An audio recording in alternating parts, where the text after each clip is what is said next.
Hey group, thought I'd go ahead and catch you up on what's been happening out here in South Texas. Now, I spent 2 weeks out in the desert, out in West Texas, and that was absolutely fantastic. We've been back here in the green and humidity for about a week and a half, and we would have already been uploading and getting stuff out there on the channel. As it is, we've only really got to the content as of yesterday evening to start editing that and getting it ready for y'all to watch. Now the reason is because about a week and a half, Monday of last week actually, I encountered a particularly angry rattlesnake, one that was abnormally aggressive, and he had my number. And right down here, about 15 yards down this trail and around the edge, is where I got bit by that rattlesnake. So a few of you found it on Facebook and found it on Drop Forward Survival's channel, another survival channel out of San Antonio. He was with me whenever it happened. But if you want to see that strike happen and see the beginning of my ordeal, that's where it is. So that rattlesnake got one fang in my forearm, and it swole up. Give you kind of the quick and down and dirty version of it. Give you some more videos about everything that went on. But within 20-30 minutes, I was ready for morphine. Thought it might be a dry bite or not much. Still pretty high spirits there in the hospital. They went ahead and transferred me to San Antonio, which is about an hour and a half, just out of concern, just to make sure. Within 2 hours, I was out. I lost consciousness, started throwing up every 30 minutes to an hour. I was in the ICU for 3.5 days. So kind of lost most of a week there. It's been about a day and a half where I've been able to use my hand. I have knuckles again. For most of that time, it looked like my hand was, I guess, like the Michelin tire guy or the Marshmallow Man. It was all puffed up, kind of what you expect from a Western Diamondback rattlesnake bite. Doesn't feel great. Feels like the bones have been crushed. If you ever had a broken bone, magnify that quite a bit. Everything's kind of gotten back to normal. I wasn't able to wear this green shirt yesterday because the cuff was just too tight on it, but everything feels normal except for right where the bite happened, and that's just the muscle was stiff up underneath the skin. So we'll kind of keep you updated on that and give you more of the details of what's been happening over the course of days and all that befell me after this incident. But I know that on the comment section I'm going to get a bunch of that, you're a moron, you're an idiot, leave snakes alone, what did you expect, stuff like that. Guys, take care of those trolls for me if you can. Understand, if you see my channel, if you know what I'm about, I've dealt with hundreds and hundreds of rattlesnakes, and that is a personal choice of mine, and partially it's because of where I live and the jobs and the hats I've worn over the years. So what we do out here, what I do, what I try and teach people, it is a numbers game. Eventually, if you're going to have risky behavior and dealing with something that can put you in the hospital like that, is definitely under the auspices of risky. Eventually one's going to get you, and this one definitely got me. So I do have that snake. He did not make it and I will be eating him in a future video. And I think, I'm not a trophy hunter, I don't hang things up on the wall, but I think that rattlesnake skin is going to be tanned and put up on a big mesquite board and resined up on the wall, because he has earned his place, so to speak. But it's been interesting. What we're going to do here in just a moment, I'm going to go ahead and go down the hill. I actually haven't been down there yet. I'm going to go and see and revisit the spot that I got tagged, and not only that, but take a look and make a few plans for later on this week. Because down here around the path, if you go a few more yards back around the edge, you come to a sandstone cliff area, and that's been the site of, well, a mountain lion den for a little while before it caved in a bit, and then all kinds of armadillos and other creatures have made their burrows in there. We've seen them jump out, and now my guess is that perhaps part of that rattlesnake's issue was that it had a den in that area. We've gotten so much rain down here in South Texas, 6.5 inches for the county. I think San Antonio's got a ton more, which made the river come down. I think we got a 35 to 37 foot rise in the river, which backed up back here on the creek. way up high. Went over the top of the sandstone oven that you've seen in other videos and seen wooded bearsmen use. So we've had some interesting inclement weather occur, which always displaces all kinds of creatures. It puts them in a great mood, and you kind of just keep your eyes open and be prepared as possible. So on that encounter, I was not prepared. Should have probably shot him or picked up a big rock and beat the heck out of it, but I didn't. Now I've got a snake stick, and this will be part of the gear, at least behind the scenes in some of the videos, until we get kind of a handle on what's going on with the rattlesnakes, or it gets cold enough out here that they're moving so slow that I feel more comfortable with it. But with them being as close as they are to the house, this is only 300 yards from my barn right now, and with rattlesnakes, again, check out the video, but with rattlesnakes that are predisposed to that kind of aggression, anger, where they're on the offense immediately coming after someone, if that's something of their genetics, and if I've got a den down here close to a path that we use regularly, those rattlesnakes are going to have to be removed. It's just it's not an option. It's not even a hard decision to make. So if we have something that's happening kind of like the African bees or Africanizing of the honeybees, if that's occurring with these western diamondbacks, then we definitely have an issue, and there's not going to be any ability to coexist like most of the creatures that I try and preach here. Live and let live. You're in their territory. You play by their rules, say nice things, and walk on, leave them alone.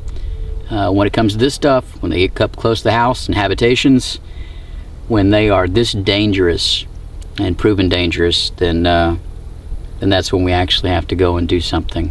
So we'll go ahead and give you updates. Get ready for videos to be pushed out from the desert. And as far as rattlesnakes and dealing with those guys, I expect to find a few in that den. So we're going to go ahead and try and pull those out this weekend.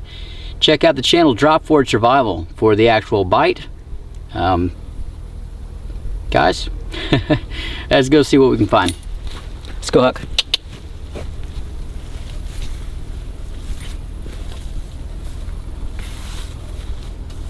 Well, this is the spot of the fateful moment. Right about here. And the cave is back around this edge right here. And this is what we're going to be looking at. Now these rattlesnakes, it's been raining several days here. Unless the sun comes out, they might just be drying off inside their sandstone cavern. We use some chemicals, try and flush them out. They might be there, they might not. We'll just have to check it out and see. But this is definitely going to be an area of caution. I try and tell folks whenever they come across rattlesnakes, one of the big issues is that everybody wants to see. Everybody wants to get a picture. So they all come and around the rattlesnake. They don't realize that a lot of times a year, those rattlesnakes are actually running in pairs. And so while they're all focusing on that one rattlesnake, there's one right behind them. And that's when issues and problems arise. Let's go ahead and check out that cave for a moment. Get a game plan for this weekend.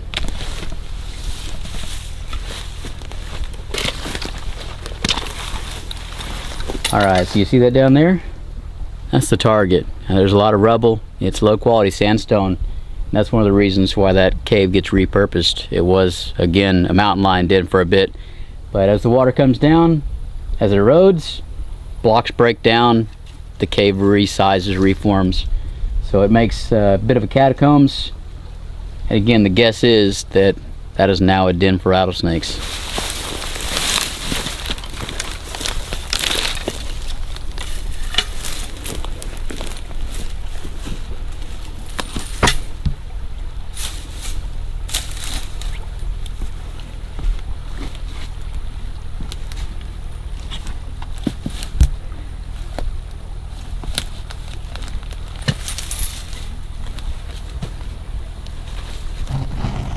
Alright, well, it doesn't seem like anybody's home. At least there's not a welcoming committee here at the cave entrance. But that'll probably change, especially if we throw some stuff there in the cave and try and flush stuff out. So we'll know more here in a couple days. Little sounds back there. We'll find out. It's kind of surprising that this cave has not been used as rattlesnake den in previous years. But as I said earlier, it changes. Water comes through this thing, the sandstone's always crumbling, so it's pretty dynamic. It resets itself quite often, but it ought to be an adventure to say the least. Now, as far as updates, guys, I've got to go in and run actually. We have a interview with the History Channel right now for one of their upcoming series. It has to do with venomous snakes, so we'll show you and tell you how that goes. Kind of a co-hosting role. I don't know, vision's not great, but as far as somebody to go and mess with venomous creatures and keep their cool and do their stuff, kind of the man for the job. I've also gotten some amazing gifts, a lot of support out there. Again, go check out Drop for Survival. They went while I was unconscious and opened up a Patreon for me and did a video pushing for my Patreon to help pay and defray some of the cost of the hospital bills and the expenses that go along with that. Because apparently when I was out, family members came up, people drove up, people came and visited. I don't remember any part of it, but they were working behind the scenes and doing all that they could. People went in and donated to it. I got Woodbeardsman on there, Zach Fowler. I've got the folks from the Grimm Survival guys, the Grimm family, and they went and sent some money. A whole bunch of other people sending what they could, $5 and $10. Just an amazing outpouring of support, especially after everything else I've been through. Gosh, at some point you're at just a loss of words for everything, because it's, I can say it's a run of bad luck, but it really has been. So for everybody that's been out there supporting me, I appreciate you beyond, and the help that you've given my family, even when I wasn't really awake to receive it. Every one of the names and every one of the comments has been read to me.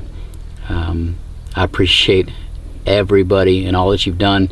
We're not sure what the hospital bill is going to be at this time. If all you want to give is a word of support and you want to watch my videos, that's what we're out here in the first place for. And that'll pay the bills. That'll pay the bills eventually. Just watch and enjoy the videos and learn stuff from them. And that's all we ever ask, and that's why we do this stuff. But for those of you that went the extra mile and threw some money, thank you. Thank you. I actually had a guy, a gentleman, the Hollingsworth clan, actually, the family, and they sent a care package, which always brightens up my day, because I'm out here in the middle of nowhere. We get what we get, and if we don't order it off the internet, it doesn't come in the mail, then we really don't know about it. So they sent us a bushcrafting knife and some coffee that's supposed to just knock me on my heels. But it's just, the thought is just amazing. And so you'll actually see me pull out the knife with the pigs out here. And the pigs are back. They started rooting up fields around the house up close, which means it's time to go ahead and set traps. But with pig season coming in, the buoy's definitely going to get its run through. But if I've got a chance to put my hands on new and custom knives, different styles, things that I'm not as used to, I'm all about new experiences. So I'll give them a try.